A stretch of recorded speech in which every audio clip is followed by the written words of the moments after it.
Hi, welcome to Drive Film Productions. I'm Cole Spivey.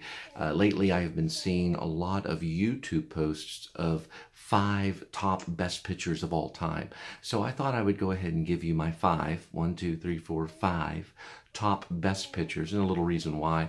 What I'm going to be doing is switching back and forth from cuts from the actual films, and then giving a brief a brief explanation of why I think these are the top best films of all times.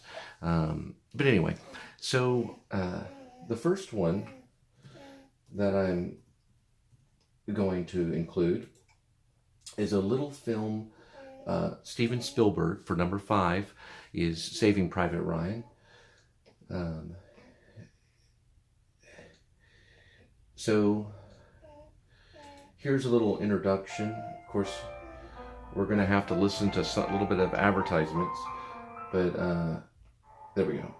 So we're going into here, and eventually I'll cut into the reason why I think this one is my number 5. So Saving Private Ryan, I saw it in the theaters, and the first 30 minutes were probably the most exhilarating moments that I've ever had in film. Just the things that I was looking at, I didn't really think could be captured on film, and the way that they were captured kind of changed my outlook on war films, at least. So that's why I like number 5. The first 30 minutes alone blew me away and kind of got my heart racing. And then, of course, the plot and the structure of them going in to save this lost soldier that possibly could lose his life, and it would be the 5th son. The whole aspect of a group of men going out to save one is kind of an interesting concept that's not real common in war. One person isn't always that important in war. It's more about the whole country. But in this aspect, they go out of their way to save someone and pull them back to safety. And I thought Matt Damon was a good choice to play Ryan. Of course, Tom Hanks, this is one of his all-time best performances, other than Castaway. But physically, he did great. And so anyway, that's number 5 for Spielberg's Saving Private Ryan. Okay. So I'm going to be going in to the next one. So the next film is probably going to throw you off a little bit. This was done by a film director called Ingmar Bergman, very controversial film director. He was Sweden, so he's a Swedish film director, and he did a little film called Wild Strawberries. So Wild Strawberries is visually arresting and uses pretty much down to earth photography. It's not crazy wild photography, but cinematography this would be a great forefront lesson plan or part of the curriculum of a cinematographer or teacher. Going into simple shots,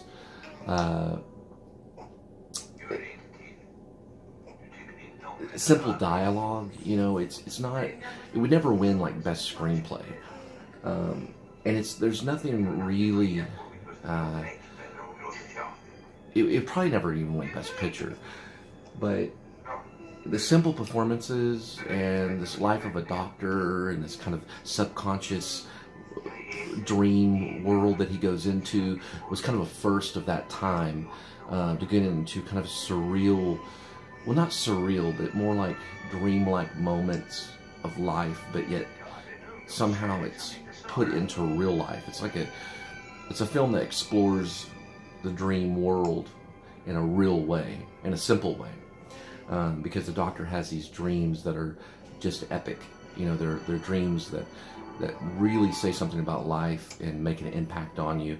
It's not simply just a dream, but it's a dream with some importance.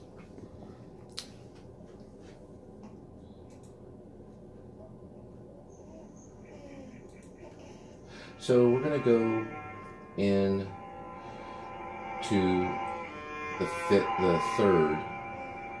And also another thing about wild strawberries is another good thing is that it's got great music. It's a great film to study with matching music to film. So using music with film is a great subject of Wild Strawberries.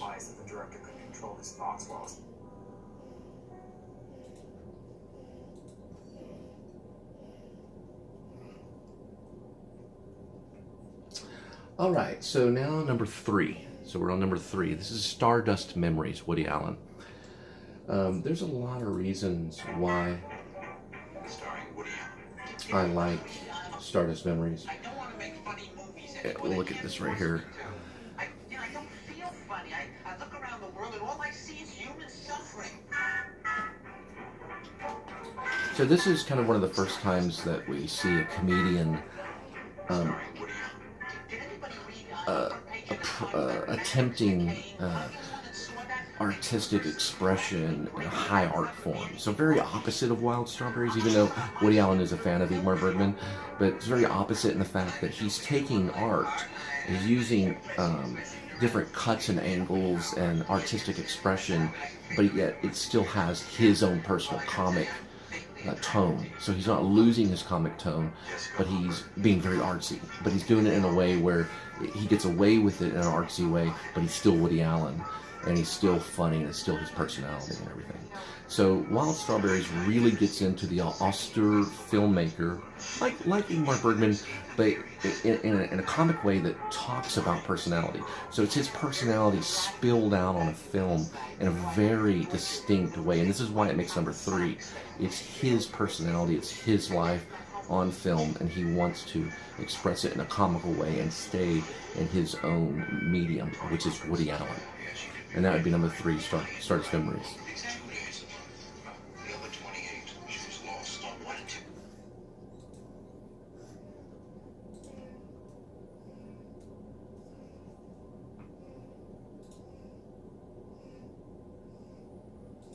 Okay. You can use the switch with Spears distributors to get up to 4 free phones and 4 lines for just $100. So now we're getting into number 2, which is Last Tango in Paris, Bertolucci.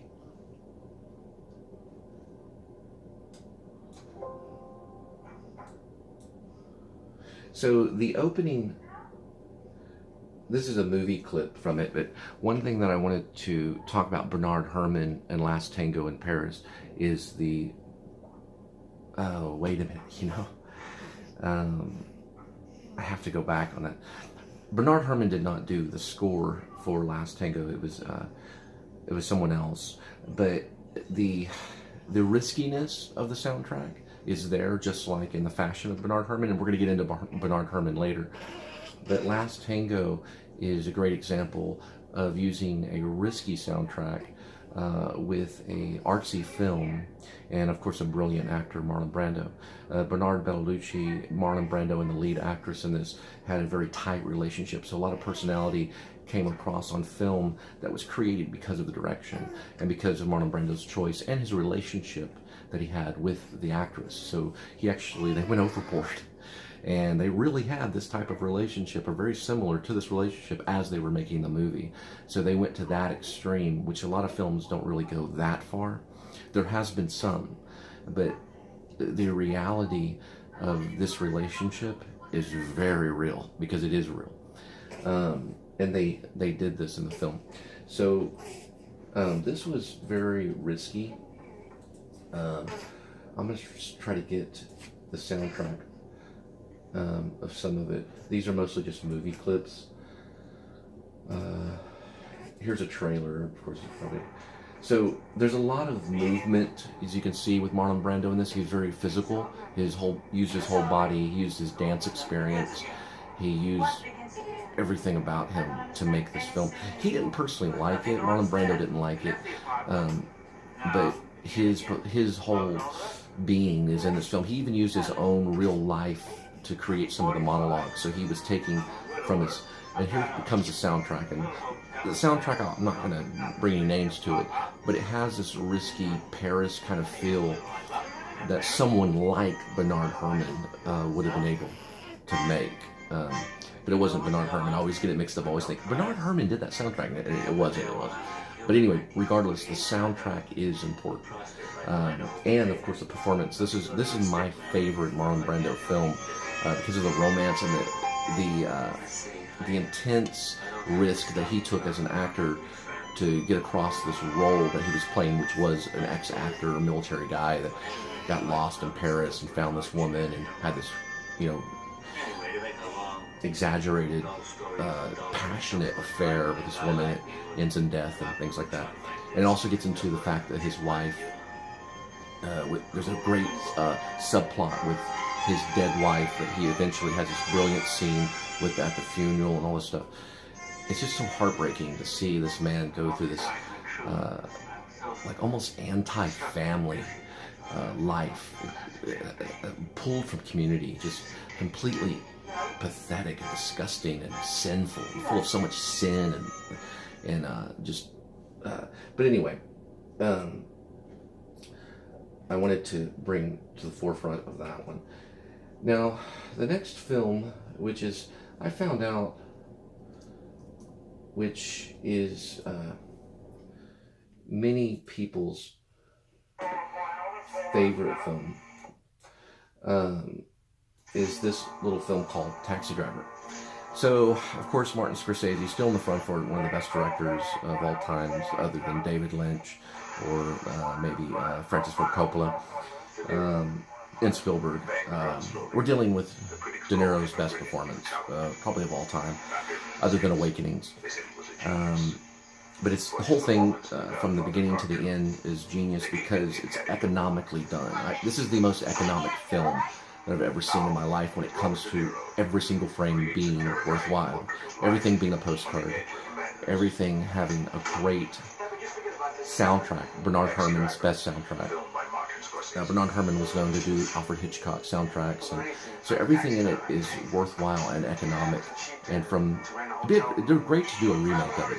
One remake that I think was similar, I think a similar film is Drive, which was recently done with Ryan Gosling. Drive is a little similar, but of course it gets into the loneliness of this taxi driver who is kind of lost in this world of isolation in New York and gets involved in this mysterious underage prostitute who needs help. So he decides to he decides to put his occupation aside, put his life aside, and risk his own life to rescue Jodie Foster's character from Sport, who is played by Harvey Keitel, which is a pimp. And he has this fantasy about assassinating a presidential nomination or a presidential presidential candidate. He has this kind of fantasy about assassinating this presidential candidate and decides to put that away. He puts everything away and goes after helping Jodie Foster, which I believe Iris is her name. And so he decides to try to save her. So the plot is very tight. It's Paul Schrader, who's a brilliant writer. Paul Schrader is very, very, very good about taking on those obsessive characters. So why I think Taxi Driver is number one, first of all, it's probably going to be the performance, but I would say it's probably the cinematography and the soundtrack. So, and also the way that it's edited. I don't know. I think Shoemaker may have edited. It's Martin Scorsese's one of his favorite editors, but I think it's the way it's edited, and also the script fits the picture. It fits the moments. It's not overdone. So that's my top 5. Hope you enjoy, and if you like it, just hit subscribe and help out Drive Film Productions of Texas. Have a good day.